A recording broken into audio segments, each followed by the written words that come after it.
Anne Widdecombe has revealed the ideal time for Prime Minister Boris Johnson to ask for more in the Brexit trade talks with the EU.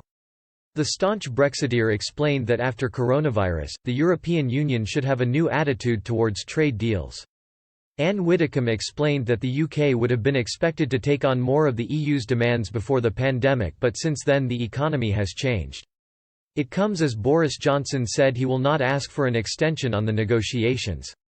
Speaking to Brexit Watch, Ms. Widdecombe said, "If you consider the fact that we've now got to re-examine so much from base that we may have to accept that there are many things we wouldn't have had to do before this crisis broke out.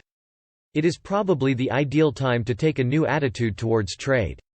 She added, "They're terrified of a Singapore on its doorstep. That's what it's afraid of. It's afraid of a Singapore right on the doorstep of the EU."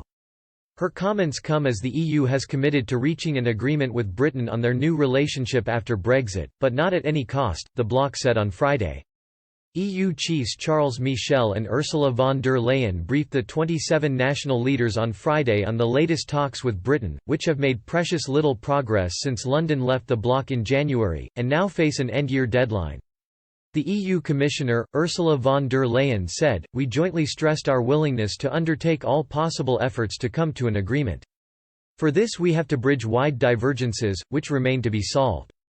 The chairman of EU leaders echoed that sentiment, saying the bloc wanted a new deal with Britain, but not at all costs. He told the news conference, "We need to intensify the negotiations." He noted that Mr. Johnson had refused to seek extra time for the talks beyond the year-end, when Britain's standstill transition after Brexit runs its course.